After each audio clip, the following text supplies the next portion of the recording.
Good afternoon, everybody, and welcome to today's Saturday Scholar. Saturday Scholars, as I'm sure many of you know, is a program we put together that indeed other colleges across campus have been copying, as well as Saturday Scholars. There's now a thing from the College of Science and Saturdays with the Saints, but we started it. So let me just let you know about the upcoming events before I turn to today's speaker.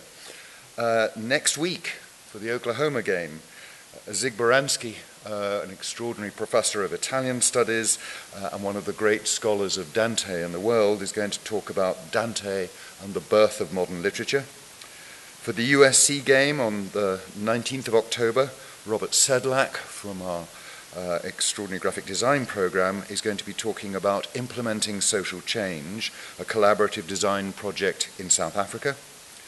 For the 2nd of November, the Navy game, Larry Cunningham is going to talk about the chapels of Notre Dame.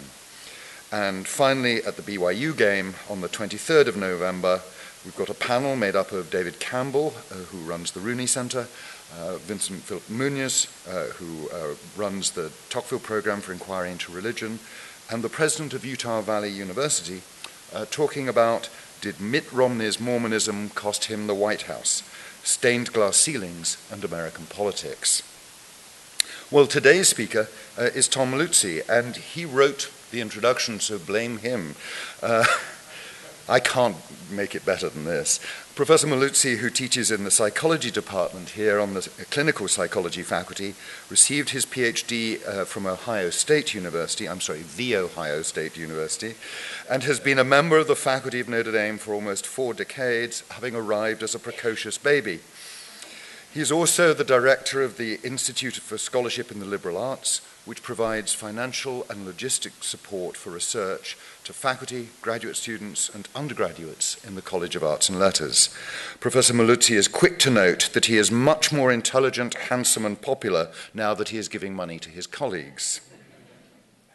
His initial research was on the cognitive features of psychopathology, and it focused on how patterns of thoughts, beliefs, expectations, and so forth could sustain and perhaps account for emotional problems such as depression and anxiety, which can be so enormously disruptive in people's lives. More recently, he's focused his research efforts on coping with cancer and cancer survivorship, especially those survivors who have persistent emotional or physical problems. He's the author of a widely used measure of coping in the context of cancer that has been translated into about 10 languages and is used around the world. His interest in letting go and religious coping stems from the ubiquity of this concept in his many interviews with people with cancer and harkens back to his earlier research on beliefs, but with a new twist: how beliefs may in fact promote positive adjustment to serious diseases such as cancer. Tom Merluzzi.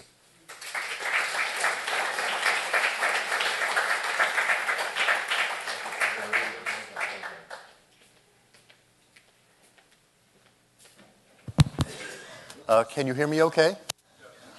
People in the back can hear me okay? Very good, thank you. So thank you, Peter, for that wonderful introduction that I wrote. I actually wrote it with Peter in mind. I thought, what would Peter say? And that's what I wrote. So thank you very much. And I'm delighted to be here. I'm also delighted to be directing the Institute for Scholarship in Liberal Arts. It's a wonderful organization, and I'm also very, very happy to be part of the Dean's team. Dean McGreevy has put together a wonderful group of people who administer to the faculty, students, and staff of the College of Arts and Letters, and has just a wonderful group of people to work with, very supportive, very smart, and I think a very, very competent group of people who are running the college. So I would like to talk today about a concept that I've been toying with for quite a while, let's say maybe about 4 or 5 years, and have conducted a few studies now, and we're moving into what I think will be the next phase of this research. And I must tell you that I love being in the classroom. I'm a devoted teacher. I love my students, and I love being in the classroom. And so I presented this to my class the other day, and they hated it. So what I had to do was go back to the drawing board because, and frankly, they gave me a lot of good feedback. And in my class, what I tried to do is to create an atmosphere of critical thinking and support. Those sound paradoxical or oxymoronic, but they do go together. So when I presented this, I said, okay, now let me know what you're thinking about this.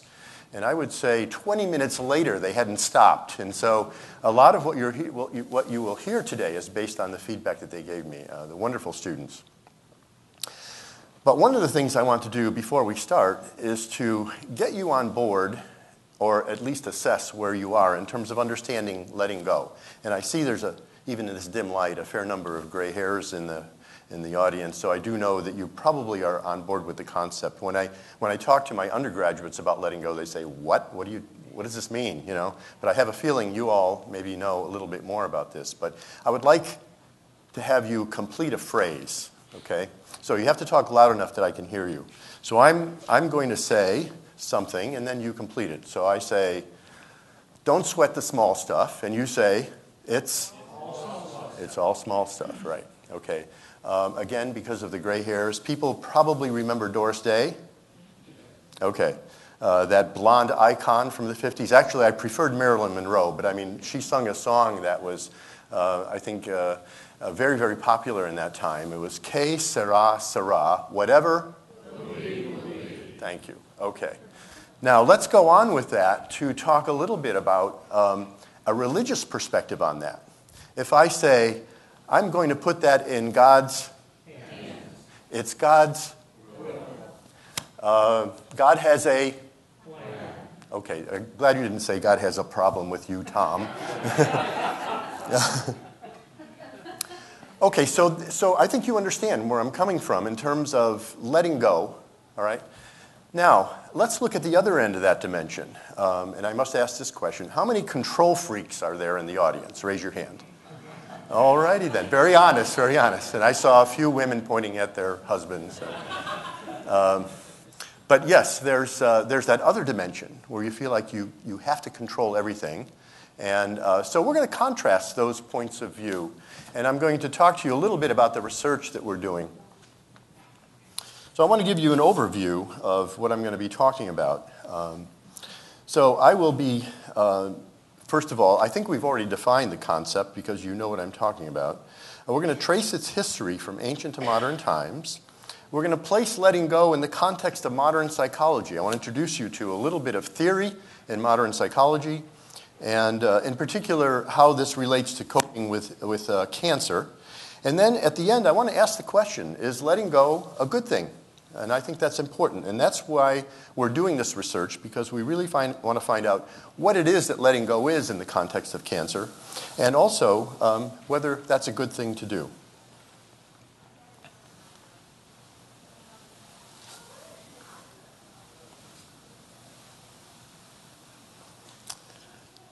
What I'd like to do from the beginning, though, is make a distinction between our intentions and behavior on the one hand, and future events and outcome on the other.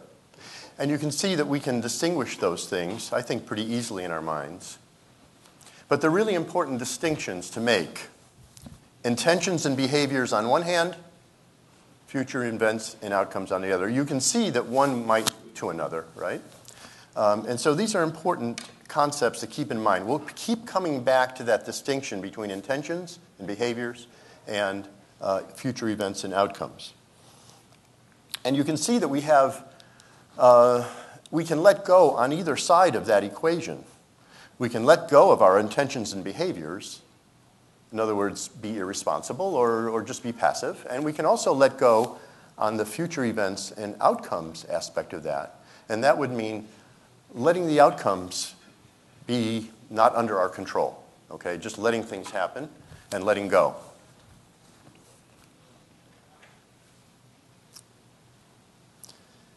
And I also will start with two disclaimers. One, I'm not a philosopher, although I'll be presenting some information from ancient philosophy, and I'm not a theologian.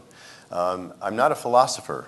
I want to make that clear. So if you are either professionally or amateurly a philosopher, you might have some issues with me, but I'm just using ancient philosophy to frame my argument, to frame my presentation, not necessarily to argue for or against some position.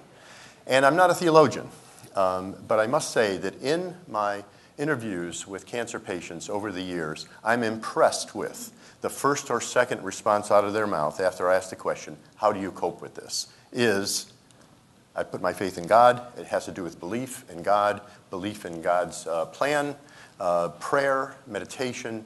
It is really ubiquitous. Also, I must say that the people I'm talking to, these cancer patients, they're not theologians either, but they're telling me something that's very important. And I hope that in the process of presenting this research that you understand that I'm very respectful of those beliefs because they are strong, they are important, and they play a central role in people's lives.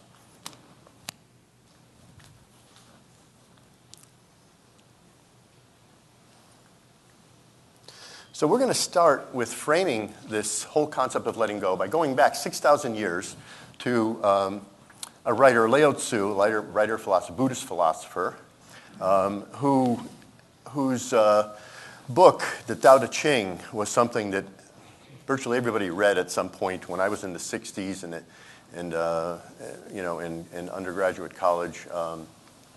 Everybody read this book. There are a lot of concepts, there's a lot of things in that book that make you just pause and think. But one of the things that, the overriding concept that I think we all took away from that is this wei wu wei, doing, not doing. And this doing, not doing is an important piece of this Taoist philosophy. And this quote really does exemplify what doing, not doing is. Less and less you need less and less do you need to force things until finally you arrive at non-action. What you'll notice here is that not doing is not easy work. There's a lot of work that has to go into not doing. And so that's an important piece of this, this argument that I'm going to make today is that not doing, that is letting go, doesn't mean not working or not being intentional or not being responsible. So just a couple of phrases from Lao Tzu. Can you love people and lead them without imposing your will? Can you deal with the most vital matters by letting events take their course? Can you step back from your own mind and thus understand all things? I remember when I became a parent at age, whatever, I was very, very young, but it was about 39 years ago. And I remember holding my little baby, Mashana, in my hands and talking to my mother, who was a gifted parent. And I said, Mom, I have no idea what to do here. How did you do it? We all turned out really well. What did you do? What was the most difficult thing? And she said, the most difficult thing about being a parent is knowing when not to say something. She said, it's very easy to know to just blurt and say things and try to control things. She said, but it's the hardest thing in the world when you come to a point where you say, I'm not going to say something right now. That was my first lesson in letting go many years ago. And so I have 4 children, so I've done that many, many times since. And I thank my mother for that. Moving forward then into the first century, we have the Stoic philosophers. And basically, their notion was that they admonished us to do good and to let go of future outcomes. Their worldview was that outcomes are not under our control. Future events and outcomes are the domain of fate or the gods. Thus, trying to control outcomes is futile, the definition of unhappiness. However, in the Stoics' mind, this worldview does not absolve one from the responsibility to do good. Here is that distinction between our intentions and behavior and future events and outcomes. We are admonished by the Stoics to do good. It's the moral imperative. And to let go of outcomes. They are not under our control. Now, that was the dominant philosophy then. And I'll show you a picture of the 3 most famous Stoic philosophers, Marcus Aurelius, who was an emperor of Rome, Epictetus, and Seneca, who's my favorite. He looks like he's in a little bit of pain there, but I think that's just a portrait of him thinking. You'll also note that all of these very, very intelligent men from Rome, therefore Italian, have beards, which distinguish the intelligentsia of the age. If you had a beard, you were considered intelligent. That's why I grew one, actually, many years ago. So now fast forwarding a little bit more, but keeping on this theme of letting go, there was a Dominican cleric whose name was Meister Eckhart.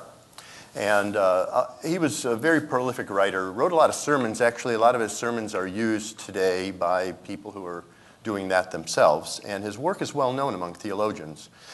And he used the term Gelassenheit, which literally translated means plasticity, or I'm sorry, placidity, composure, serenity. And we think of this as a state that one might achieve if you detach yourself from the world to some extent.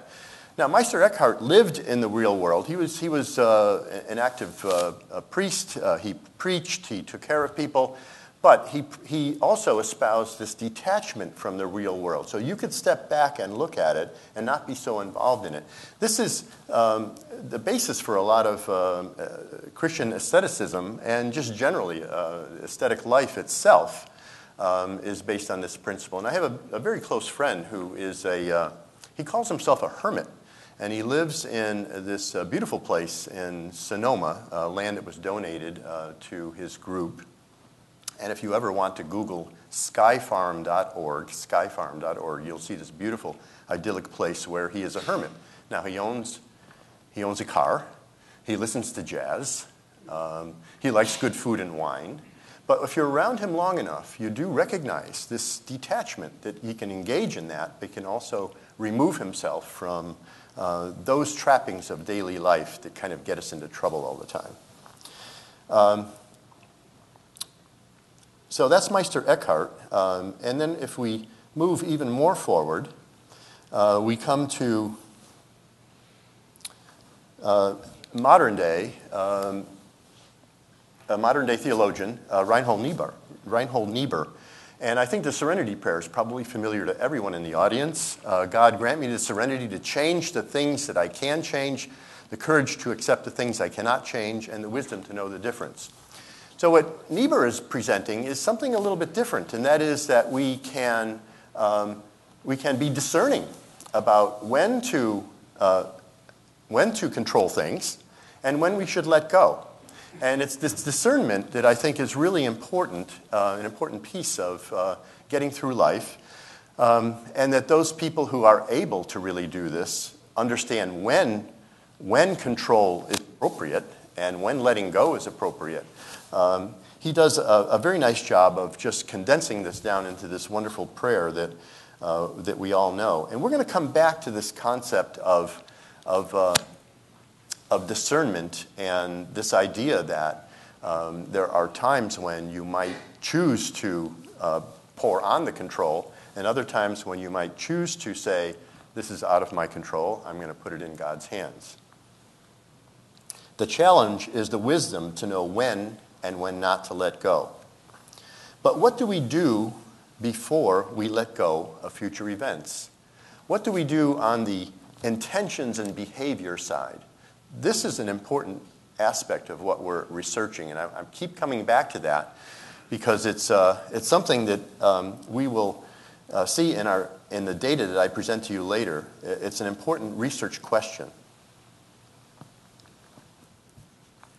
So we come to what I would consider the first overall paradox, and that is the juxtaposition of exercising control and also letting go. So Taoism and Buddhism encourages us to do, not doing. Stoicism says that we should control our intentions and behavior, but we really have to let outcomes go. Those are not controllable.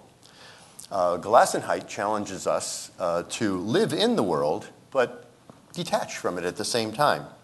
And then Niebuhr, to confuse us even more, says, you can let go or you cannot let go at times, and you have to kind of figure out how to do that. So these things are juxtaposed, and they present to us a challenge, I think, in terms of how to understand how we might live. Now, I want to contrast all of that with what I would consider a generalization about Western culture. And by that I mean US culture. Where the perspective is, do not let go. So we have pervasive concepts in our culture. Again, I'm generalizing, so I mean, there are a lot of exceptions, but pervasive concepts in our culture define the good and healthy person as someone who has self-control, self-regulation, self-reliance, self-efficacy, agency, and where there's a high expectation of a strong relationship between intentions and behavior and future events and outcome. I don't think there's any child who's grown up in the US who hasn't heard this message embedded in a variety of different ways by parents, teachers, coaches. So the familiar adage is, if you put your mind to it and you work hard, you can be anything that you want to be. So if you put your mind to it, intention, work hard, behavior, you can be anything you want to be, future outcomes and events. I just have to ask, how many people in this audience know who Katy Perry is? Oh, good. Okay, well, that's exciting. All right. So I tease my granddaughter all the time, who's a Katy Perry fan, because I don't personally think that Katy Perry is that talented. I'm sorry if I offend you, but so I always tell my granddaughter that Katy Perry is just an unfortunate consequence of parents telling her she can be anything she wants to be.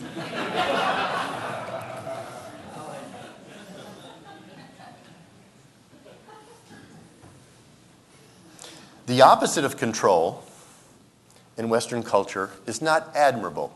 I'm not saying these are all the same. I'm just saying they're all considered somewhat negative, probably, generally speaking, in our culture. So passivity, disengagement, withdrawal, submissiveness, helplessness, impulsivity, behavior excesses, relinquishing control. Everybody hates a quitter. These are things that we probably put on the negative side, generally speaking. And what I'm suggesting is, this may not be that functional to put all those on the negative side, and that disengagement and relinquishing control may actually be very functional, may be good things to do at times. And I remember recently I was at, this was last spring, the psychology department has their science day, and the students present their posters, and there was this young lady standing in front of her poster, and I walked up to her and I said, well, tell me about your study. And she explained it beautifully. Frankly, if she had applied to our PhD program at that point, I would have accepted her on the spot. It was just such a beautiful explanation, so clear, so concise.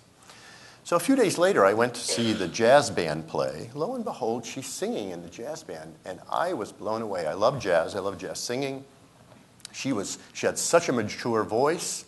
Her phrasing was beautiful. Her understanding of how to work with the orchestra was so mature. And I'm thinking, anybody can do research in psychology. I mean, look at me. But few people can really sing that well. And I was so impressed. And I walked up to her and I said, I won't say her real name. I said, Jane, boy, you blew me away. You sing wonderfully. And I'm thinking in my mind, she ought to go into the business. And I said, what are you going to do with this? She said, I'm not going to do anything with it. And I mean, a marvelous talent. I'm not going to do anything with that. I'm going into a PhD program in psychology. And that's the route she's taken. And I was very impressed with her detachment from what I thought was an amazing talent. So obviously on the intention and behavior side, she's put in a lot of work. She's taken voice lessons, she sings, obviously very sophisticated, very polished. But, she's saying that's not in the stars for me. And that disengagement, I thought it made me stop and pause because, I've been working on this stuff, and I said, this is an example of how this actually works. Obviously, she's going to be successful at whatever she does. She's very talented. But to walk away from that was kind of interesting.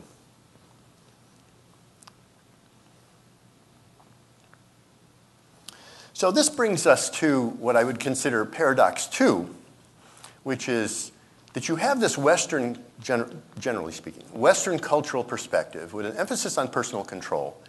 Intentions and behavior lead to future events. There's a big connection there. On the other hand, when I talk to cancer patients, and I've talked to many, many over the years, and I ask them, what is it that helps you with coping with all this, with the diagnosis, with treatments, and so forth, is the faith perspective. And this is kind of diametrically opposed, if you will, to the Western cultural perspective of control. It's letting it go. Future events and outcomes are not personally controlled. Trust in God. The things you recited earlier on, trust in God, turn it over to God. Thy will be done. God has a plan. This is what I hear. And I'm impressed by it because it is so powerful. So what I'd like to do is to take that faith perspective, because this is the jumping off point for the research that we're doing. Take that faith perspective and begin to drill down and expand on it. And Kenneth Pargament is a psychologist who's at Bowling Green State University, and he is probably the best known in the world in terms of working on like religion and health, religion and psychology. And he's a very good theoretician. Anyway, he's come up with 3 perspectives on control that are faith perspectives on control. Self-directing, collaborative, and deferring. Self-directing. God gives people freedom to direct their own lives. So here there's a high expectation of connection between my intentions and behavior and future events and outcome. The individual is responsible for control of behavior and outcomes. Okay? Let's go down to deferring. Deferring. God is the source of all outcomes. God has control. You put your faith in God. You trust in God.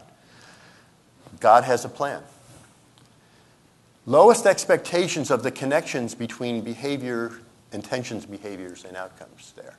All right? So the question is, again, if God is in charge of outcomes, what do we do on the intention and behavior side? Do we just say, oh, screw it? Well, what use am I in this equation? I can do anything I want to because God's in control. Not the case, as we'll see later. Collaborative would be somewhere in between there, where solutions are and control is held by the individual and God, your partners, okay, and the shared control with God. So let's go further with this. And I want to introduce you now to a little control theory that's theory in psychology. So I will just introduce you to the rudiments of control theory in psychology, and then I want to put Pargament's 3 faith-based control approaches with modern psychological theory. Primary control and secondary control. These are 2 types of control that we think. Control over our lives and our future outcomes, the way we think about the way the world works. So if I am a primary controller, I feel there's a strong connection between my intentions and behavior, what I do, and what happens in the future. I control those outcomes as much as possible. I see myself as personally causing those things. And I don't know if any of you are familiar with the work of Deschamps, but he calls these people origins. These are people who feel that have the perception of control over their behavior and control over outcomes. Secondary control, on the other hand, is accepting or adjusting uncontrollable events. Someone passes away. You can't undo that. You have to just adjust to it.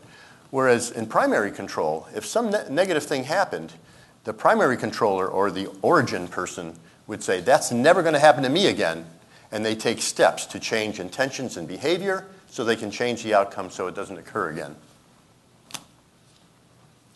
Now, what I'd like to do is to put these 2 things together. So if we look at psychological theory, primary and secondary control, and put those next to Pargament's faith-based control, you can see there's overlap conceptually. Primary control has to do with a strong connection between intentions and behaviors, and self-directing, same way. So if you're self-directing, you feel God has given me the freedom and the responsibility to do my thing, and God is somewhat uninvolved in that. All right? Secondary control really maps nicely onto the deferring perspective in the sense that you're saying control of outcomes in particular, may not be under my control, so I have to let that go, both in deferring or I have to kind of adjust to outcomes. So secondary control and deferring seem to go together. Primary control and self-directing seem to go together. And on the faith-based side, collaborative falls somewhere in between. Now, just to make a simple picture, you can see that we're looking at a dimension where we have at opposite ends, opposite concepts. Self-directing, primary control, at the other end, deferring and secondary control. They are opposites. Okay.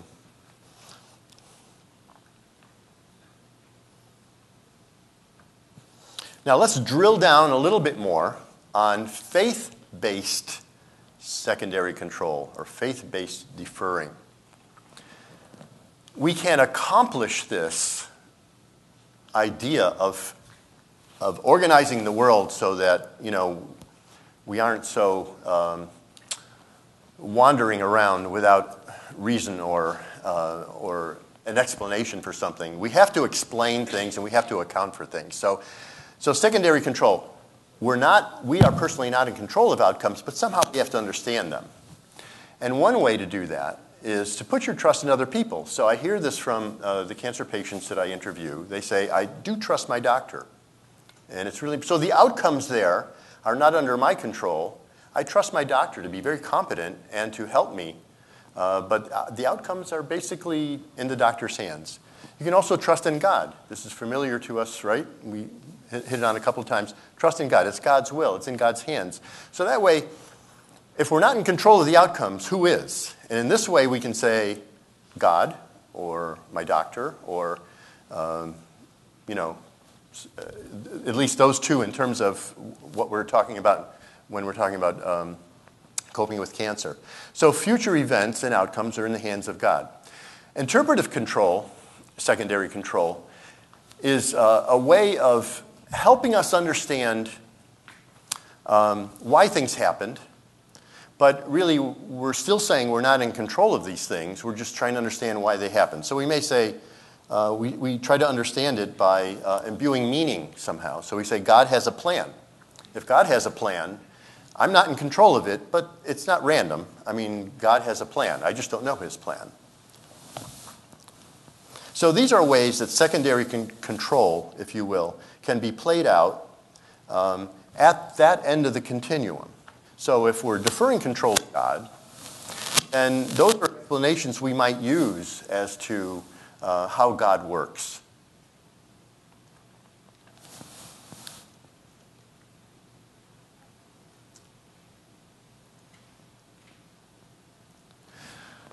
Okay, so now this should be familiar to you. You see primary control to secondary control, and you see self-directing at that end, deferring on that end. And I'm going to refer to a study by Hathaway and Pargament in which they looked at these three dimensions among healthy churchgoers. These are people who do not have any illness, healthy churchgoers. And what they found was, and I depicted this by the overlapping circles down there, that collaborative and deferring do tend to overlap a little bit. But basically, there are three separate dimensions among healthy churchgoers.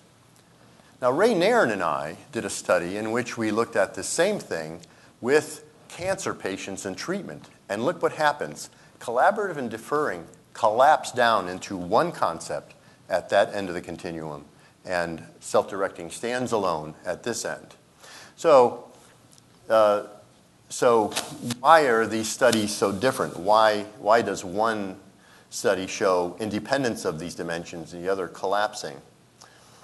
Well, it could be if we look at Hathaway and Pargament, where they found there were three separate dimensions, and Nairn and Merluzzi, that there's a lot of differences between these studies, by the way. The cancer patients are older and they have an illness. These people are younger and don't have an illness. We did not use the same measures in both studies because we were doing something different than they were doing initially. But if you just look at self-directing, high personal control, moderate self-esteem, not too bad, right? Look over in our study. Self-directing basically results in lower quality of life, lower levels of coping, lower adjustment to cancer. Let's go down here to deferring. Low personal control, low self-esteem. They seem to be not doing so well. Collaborative and deferring people in our sample actually had higher quality of life, higher levels of coping, better adjustment to cancer. You see, it just flipped exactly the opposite. So why? Why is that the case? Well, it's one of those things we're hoping the Templeton Foundation will help us with. We're going to apply for a grant to Templeton Foundation because these are important questions. So what happens? Could it be that illness, having illness, causes you to come to terms with the fact that you aren't in control as much? And does age affect the tendency to be more deferring to God? I think those are probably both true, but we don't have those data to prove that. Now, going back to the study I did with Ray Nairn, what we did was, seeing that these dimensions were positioned like this, that is, at opposite ends of the continuum, you'd think that if we were to look, as opposed to looking at dimensions, we were to look at types of people, we'd have two types, self-directing and then collaborative and deferring. But Reinhold Niebuhr causes us to think a little bit about this. What about those people who can discern when to control, when not to control? So we would expect, just based on the data, that we would have self-directing people, high on self-directing, low on collaborative and deferring. And then we would have collaborative and deferring people. It would be high on collaborative deferring, low on self-directing. So there should only be two types of people, right? Well, this is why research is fun. Because sometimes you find things you don't expect. What we did was we did what it's called a cluster analysis. This is a statistical technique whereby you look at profiles on all of those three dimensions, and people who seem to have a similar profile are grouped together, and people who have a different profile are put in a different group. And these groups are mutually exclusive. You can only be in one group. So we found three groups. And you can see the first one, very high in collaborative deferring, very high in collaborative, very high in deferring, low in self-directing. So we can easily call these people collaborative and deferring. Group two, just the opposite profile. These are the two we would expect, right? So low on collaborative, low on deferring, high on self-directing. So we would call these people self-directing. But group three, it's interesting. They took what was opposites and made them similar. And this is an interesting group of people. And we hope to find out more about what these people actually do and who they are. So we call these the paradoxers, or the Niebuhrers, if you will. These are people who can span both. They endorse high levels of self-directing and high levels of deferring and collaboration. So now, this is a jumping off point for our latest study, in which we had a lot more people. We did a big sample of maybe about 350, 400 people. And we did a similar thing to what I just showed you.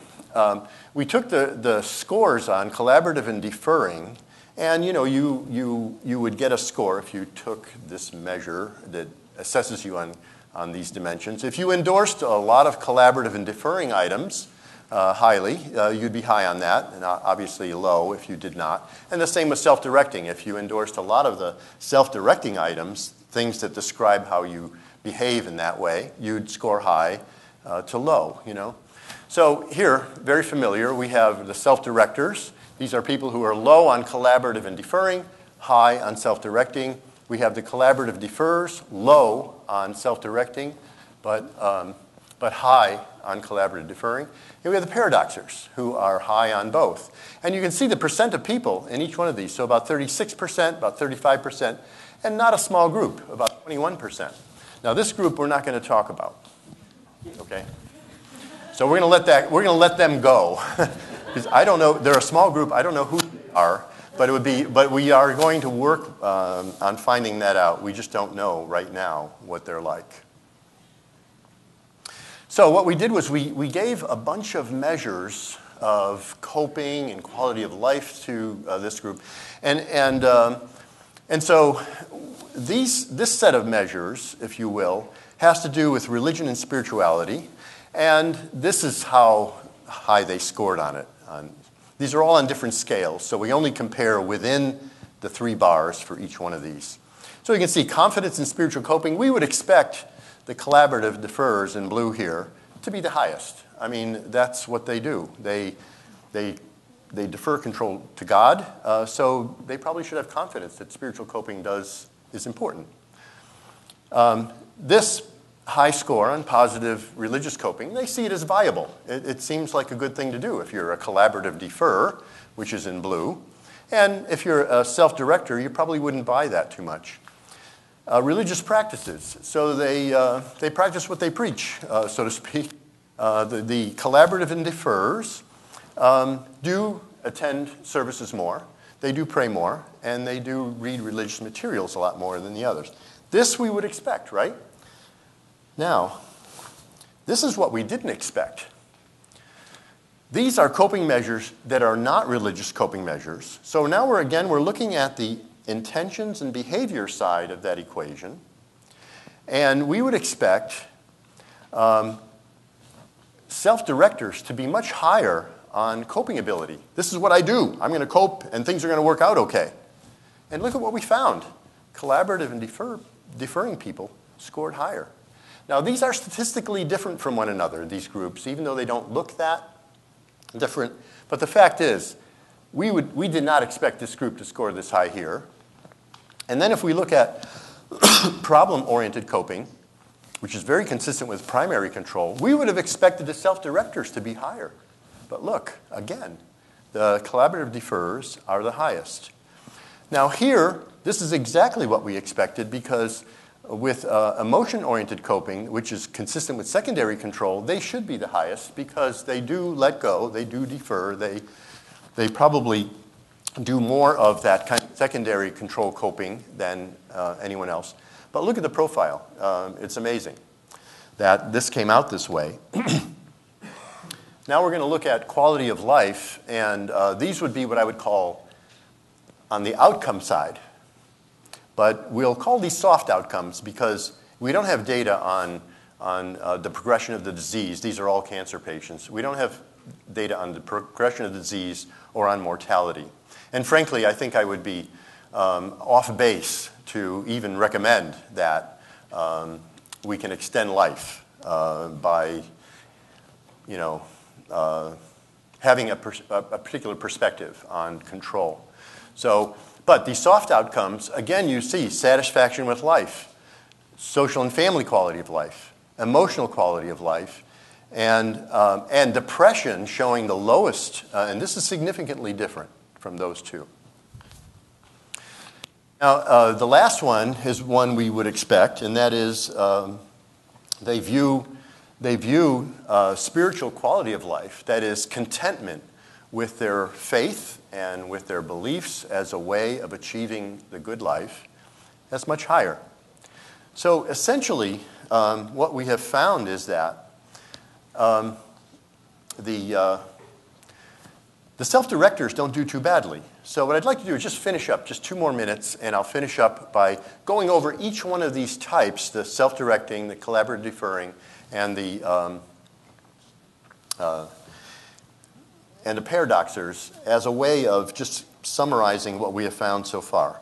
But the take-home message is that collaborative and deferring perspective is not too shabby. People are doing the right thing on the intention behavior side, and they're achieving satisfactory outcomes, at least soft outcomes. So conclusions. Self-directing type, where there is emphasis on control over behavior and outcome, may not be optimal for serious illness, especially where outcomes are uncertain. It may work better for, this perspective may work better for illness prevention and health promotion. So if you're going to go on a diet, if you want to increase exercise, if you engage in immunizations, mammograms, PSAs, and so forth, where there's a strong relationship between intention and behavior and future outcomes, where that relationship is feasible and strong, then the self-directing type may actually work quite well. The collaborative and deferring type is not a passive stance. I want to emphasize that. They're actively involved in all types of coping, more than other types. They do due diligence on the intention behavior side of the equation. And it's interesting that they're the people who defer the most, and yet they're also doing the most in terms of intentions and behavior. So this is probably effective when coping with chronic illness, and the secondary control, trust in a powerful God, is probably a really good hedge against depression. And the paradoxers are interesting, and we hope to dig a little bit deeper into who they are and what they do. So in the interest of finishing up here, I just want to say that we have a number of questions. And I think I mentioned a few of these already. Does moving from health to illness change your perspective on control and your relationship with God? Does illness cause a convergence of that collaborative and deferring styles that you saw in the study with Ray Nairn and myself? And how much does age influence increase in deferring? And then we have a lot of questions about the paradoxical approach. But for that, we would need longitudinal research. We would really need to follow people over a period of time. So basically, the take-home message is that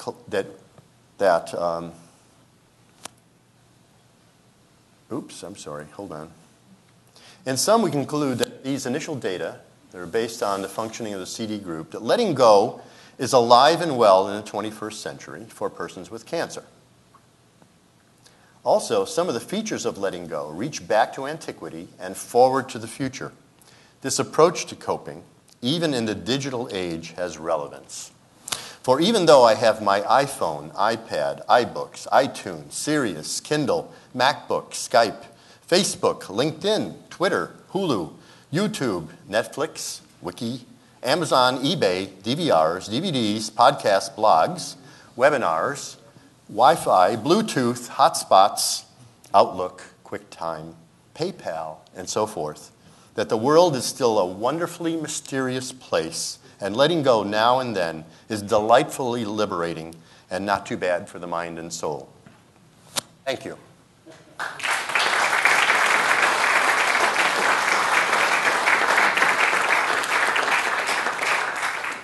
So I think we're going to turn up the house lights. Maybe we have time for a couple of questions, Peter?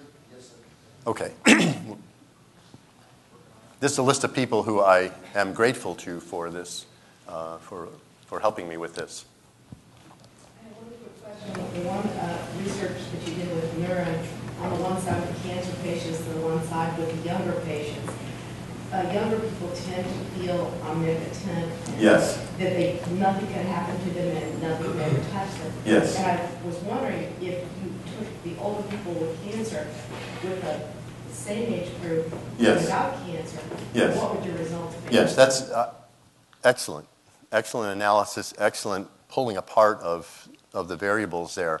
And I would say that would be a good thing to do. Now, we can probably, we don't have the data from the Hathaway and Pargament data set, so we can't do that. But we can probably do that within our data sets. We just haven't mined the data that much. But it is true. You have what you're referring to is the fact that younger people feel they're infallible, indestructible.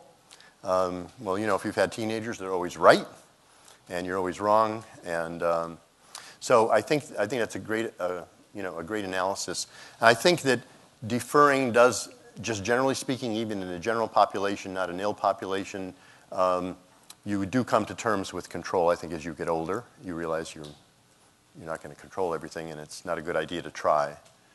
So very, very, very good comment. Yeah. Okay, in the back, can you speak up, please? You will know the saint I'm talking about. Saint Bernard or Saint Benedict, who said in the area of spiritual direction. He who directs himself is directing a fool. Do you know what he meant? Oh. He who directs himself is directing a fool? Yeah. Well, I like that. I wish I had talked to you before the talk. That would have been... Okay. Really, I think we do come to terms with this issue of control. And if we think that we're omnipotent and that we're in charge of all the future events and outcomes in our lives, we're crazy. Thank you. In your studies, a reverse in the control attributes of the folks, let's say those that have cancer. Yeah. Let's say they were originally self-directed. Yes. And then they go into more faith-oriented collaborative. We think so. Once they're healed, let's say, do they reverse? Yeah, so included in here, it would be interesting, we have those data, and again, we're still mining this data, so we don't, but we could find that out. So we have a in-treatment group within that, and we have a survivor group in that. So we could begin to do those contrasts. That's a good point. Another question more statistically, you have a cluster analysis, so I was curious if those bars were fairly close. Do you use non-parametric stats to test for statistical significance between them? Well, actually, because in the, it must be a statistician, I guess, huh? Because the cluster analysis puts people in mutually exclusive groups, they are different, okay? So, like within the group you're asking is one of those higher than the other? And what I'm saying is it's based on that profile that people are put in mutually. You cannot be in more than one group. So therefore, those groups are different statistically. Okay. Now, whether those highs and lows on there are different from one another may be less important in terms of cluster analysis than actual formation of the distinct groups. Back here, real loud, okay?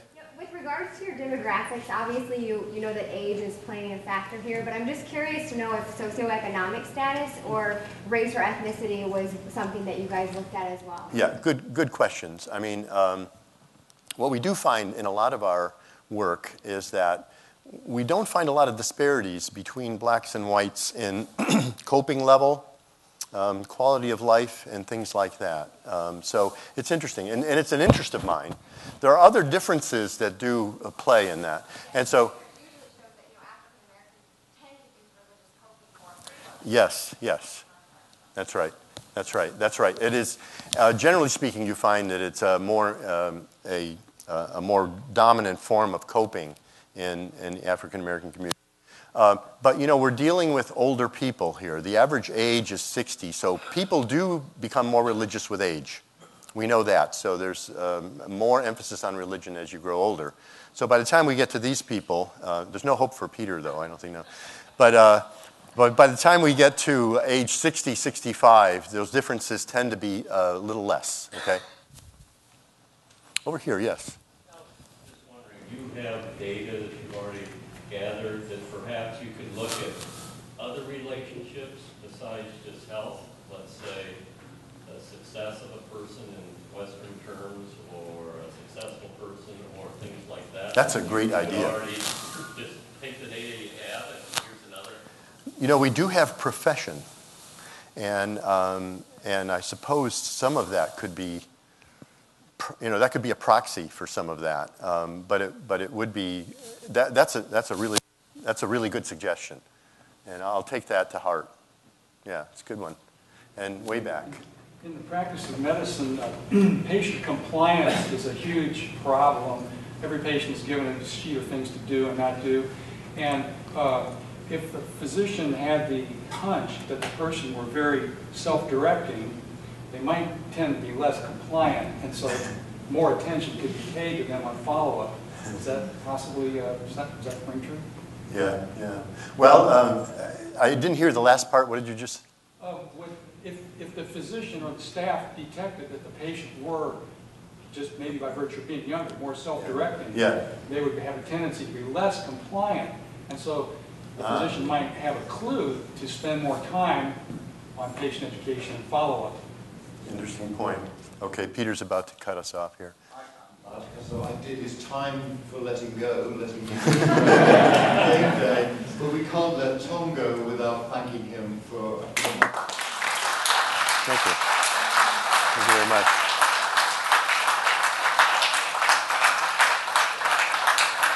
Thank you.